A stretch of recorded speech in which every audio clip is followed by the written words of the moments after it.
to session, right. So, in today's session we will discuss about the frequency domain analysis.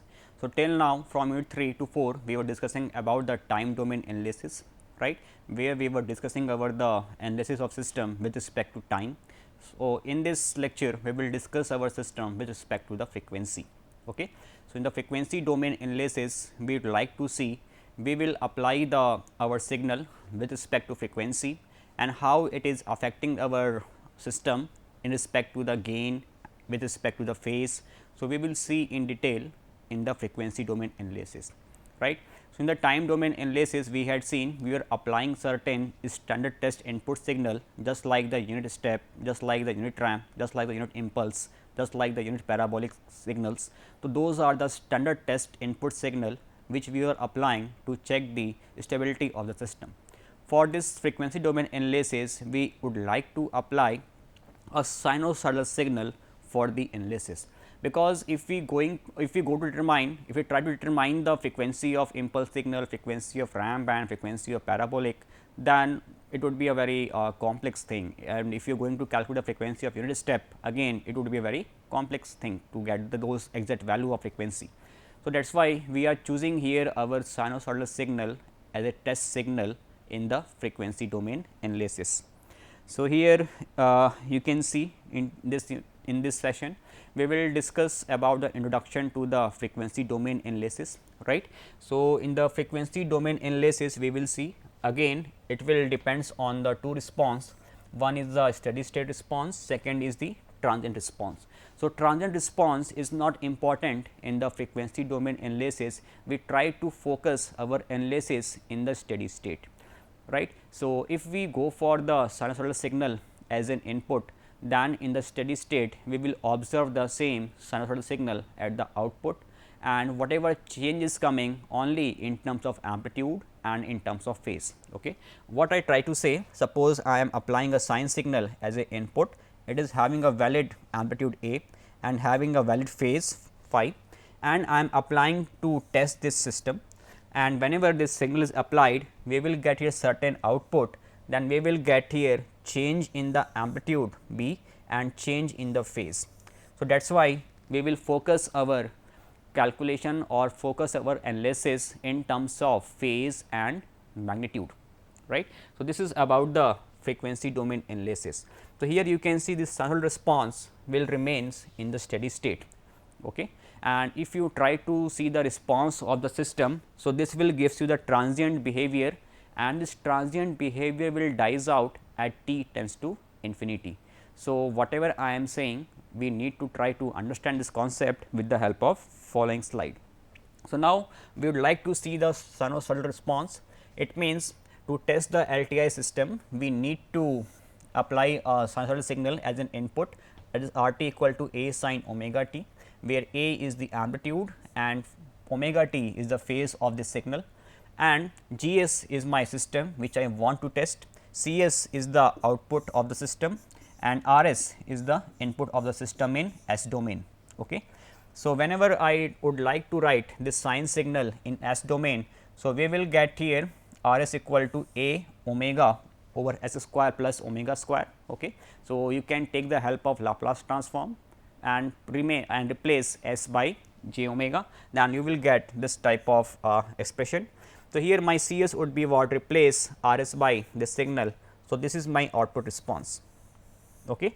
So, here what I am getting, if you see some poles I am getting from this input sine wave and certain poles and 0 I will obtain from G s. Okay. So, whatever poles we will obtain from G s, they will contribute in transient analysis, and the poles coming from this sine wave, my input sine wave, they will remain steady in the steady state response.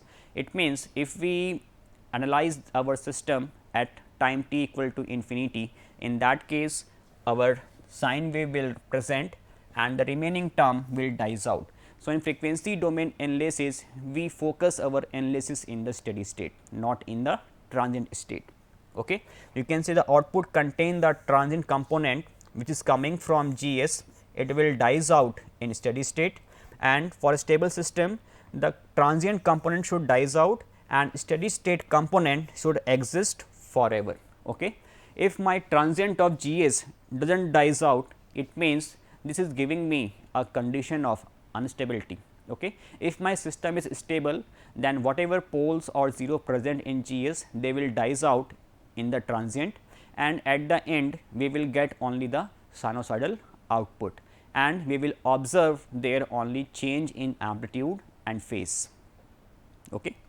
So, here we are observing only the steady state. So, I am neglecting the contribution of Gs, or you can say contribution of poles and 0 from the Gs, okay, because according to the condition that I told you for stability, they should dies out in the transients. Okay.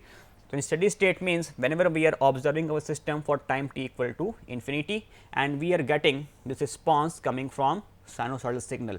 So, here this k is basically the magnitude of, or you can say the amplitude for this case.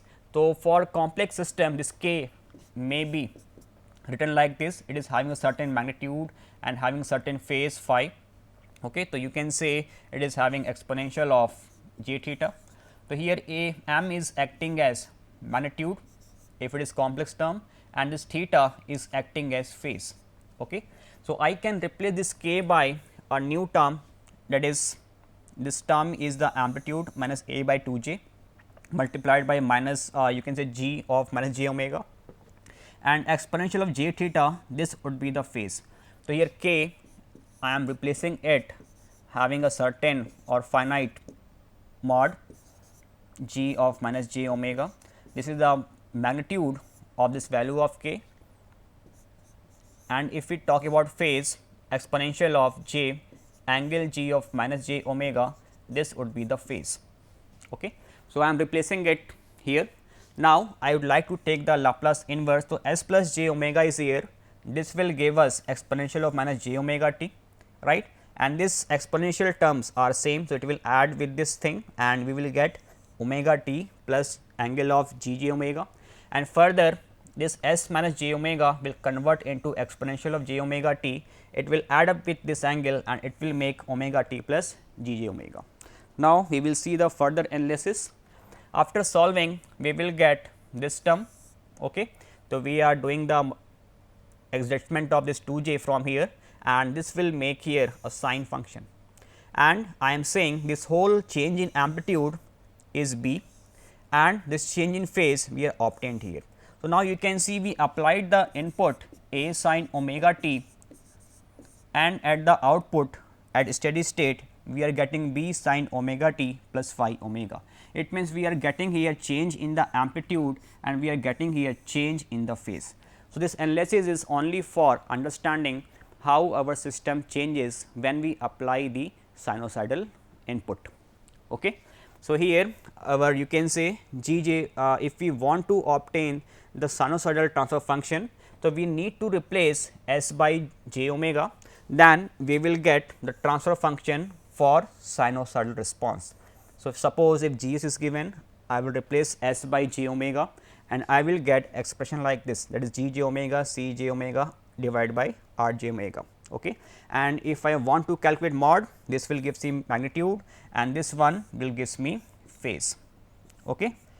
So, now question is how should I calculate the value of b, that is magnitude, and value of phase. So, for that thing I need to calculate g j omega from g s.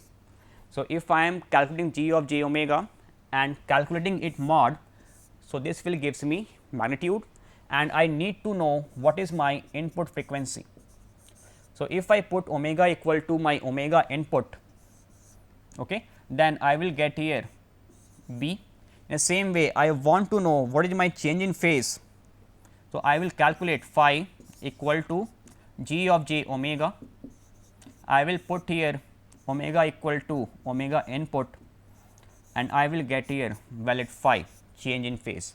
So, whenever in frequency domain analysis we want to know how my output amplitude is changing, we need to follow this concept. To understand it, we would like to solve one numerical. Okay. So, here you can see x t equal to sin t u t, this is my input signal, and we want to analyze it for steady state, what would be response y t. U t means our sine signal is valid for positive value of time axis, okay, because in the frequency domain we are considering only the positive value, that is why u t is multiplied by the sin t. So, this is my transfer function G s. G s is given is here 1 over s plus 1. So, now I want to calculate transfer function for my sinusoidal output. So, here I will replace s by j omega. So, this will become g of j omega equal to 1 over j omega plus 1. So, for determination of change in amplitude, what I will calculate mod of g j omega, it is 1 over mod of this under root of omega square plus 1, and where we need to calculate this at value of omega equal to omega input. So, what is my input frequency? You can say sin omega t, it means my omega is equal to 1. So, I will put here my omega is equal to 1, that is my omega input. So, if I put here the mod of g of j omega would be given as 1 over root of 1 plus 1, that is 1 by root 2. So, this would be my magnitude after application of this input sine wave. So, if you see the option which is my correct, you can see A, B and C, I am getting the 1 by root 2, but in D 1 by root 2 is absent. So, D option is wrong. Now, we would like to see the change in phase. Okay. So, for phase I need to calculate angle G of j omega at frequency omega equal to omega input.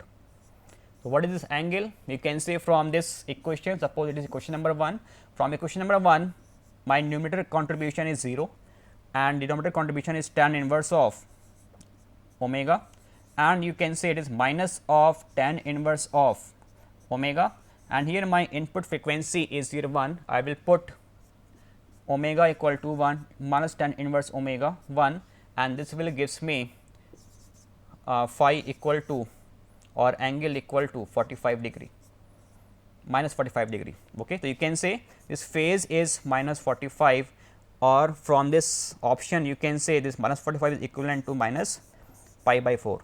So, you can see minus pi by 4 is coming from option A. So, this is our correct option. Okay. So, this is a change in amplitude and change in phase. Again a second question is here, we are applying this sinusoidal input to the system, okay, and whose transfer function is given by this. We need to calculate only the amplitude at the output. Same step, to determine the sinusoidal response, replace s by j omega, it is 8 over s plus 10 square, you can say j omega plus 10 whole square. Okay. Then I need to calculate mod of this at omega equal to omega input, it is equal to 8 over mod of it would be under root of omega square plus 10 square whole square. If you solve it, this will give you 8 over omega square plus 10 square. Now, we need to analyze it at omega equal to omega input. So, if you see what is the value of omega from the question. So, here omega is given is 3, right. So, I need to put value of omega equal to omega input, that is 3. If I solve it, so I will get here omega over 9 square plus 10 square, this will gives me around value of 0.07. So, this is the magnitude, okay. But we would like to see this magnitude is having gain of 2 here, okay. So, what would be my actual output? You can say mod of g j omega after applying to the system. So, I will get here 2 multiplied by 0.07. So, it is around 0.14. So, this is the change in magnitude after application of this input to the system having transfer function 8 over s plus 10 whole square. Okay. So, this is the basics of frequency domain analysis, where we are applying the sinusoidal signal at the input. Okay. So, now we will see the frequency response of closed loop system. Okay. So, in this case we need to calculate our closed loop response G s over 1 plus G s H s, okay, where C s is the output, R s is the input in S domain, and this would be the transfer function. So, for sinusoidal steady state we need to put s equal to j omega, right. It means we are applying here sine signal as an input, then this would be my response. Later to solve it, what I will do, I will calculate here magnitude separately I will calculate the phase and then I can analyze it for closed loop system. Okay. So, for magnitude I need to calculate mod of this, I will get this expression. For angle you need to calculate angle contribution by numerator, angle of GJ omega, then angle contribution by denominator, because it is in denominator, if you make it on the numerator minus sign will come. So, this would be the phase contribution from this closed loop system. Okay.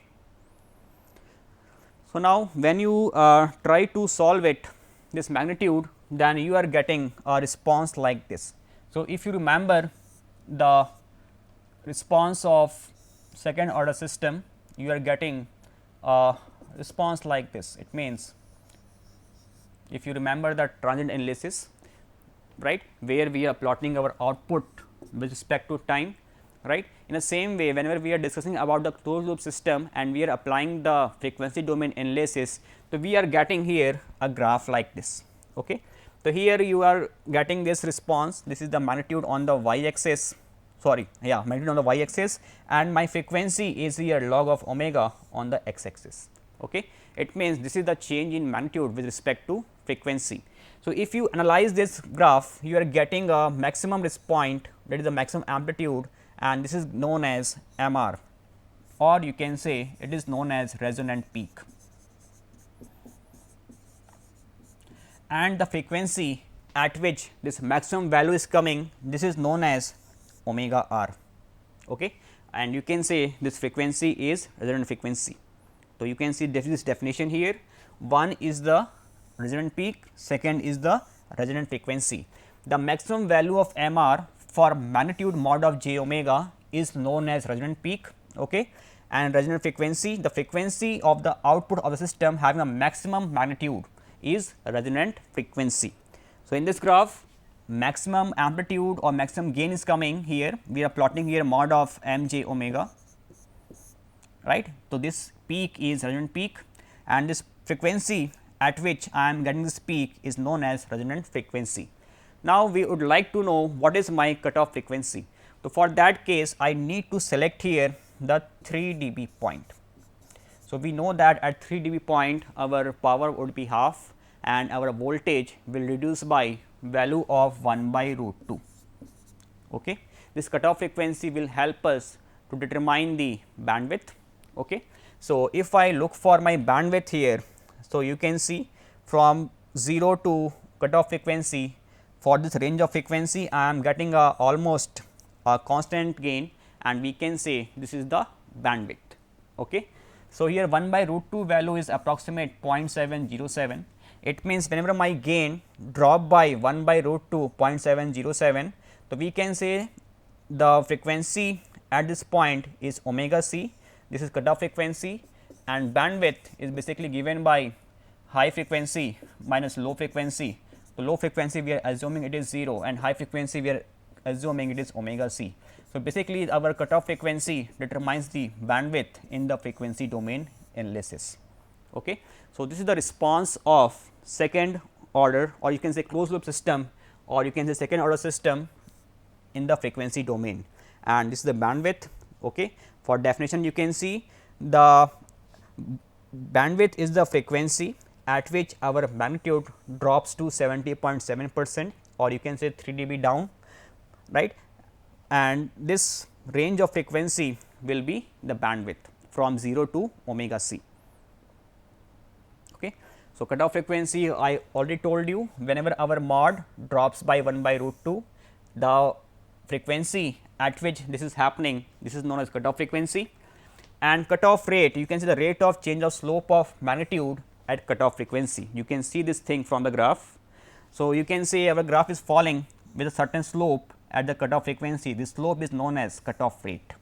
Okay. So, this is the property, or you can say frequency domain analysis for second order system. Okay. So, here we need to consider here a second order system just like this. Okay. And if you want to convert into a closed loop system, you will get the expression like this, okay, where omega n is the natural frequency and zeta is the damping ratio that we had seen in unit 2, that is the transient analysis. Okay. So, the transient analysis we discuss about omega and zeta, so we know very well about it. So, for closed loop frequency response, we need to replace S by j omega, because we are applying sine signal as a input signal. Okay. So, that is why to determine the sinusoidal steady state response, I will replace S by j omega and I will obtain this expression. Right. Now, I would like to change the or arrange the real and imaginary value. So, here I can write, you can say m j omega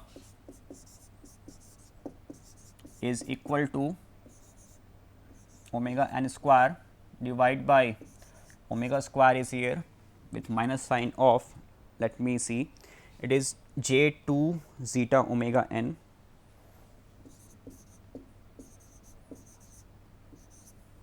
okay. This is the term multiplied by omega plus omega n square. So, this is the term. Now, I can take omega n square common. So, this will become omega n square from denominator. If I take omega n square common, this will be omega square upon omega n square. This will become minus 2 j zeta upon, you can say, omega n is getting divided omega by omega n plus 1. This will come, it will cancel out. So, you will get in the denominator 1 over 1 plus omega square by omega n square, this is the real value, minus j 2 zeta omega by omega n, this is the imaginary value. Okay. Now, if I want to calculate the expression of resonant peak, so I will calculate the mod of it, mod of j omega m j omega, and I will differentiate it with respect to d omega, and I will put it equal to 0 to determine the maximum value, right. So, a simple calculation is here. If you do that calculation, so you will find here the expression of resonant peak m r equal to 1 over 2 zeta under root 1 minus zeta square, and you will find the expression of resonant frequency from the above derivation omega r equal to omega n multiplied by under root of 1 minus 2 zeta square. In the same way, if you calculate the expression of bandwidth from the above derivation, so you will get omega n multiplied by 1 minus 2 zeta square plus 4 under root of 4 zeta raised to power 4 minus 4 zeta square plus 2. So, this is the expression of bandwidth in frequency domain analysis. So, this formula will be helpful for numerical in the frequency domain analysis, right. So, in the next lecture, we will discuss the numerical based on resonant peak, resonant frequency and bandwidth also. Okay.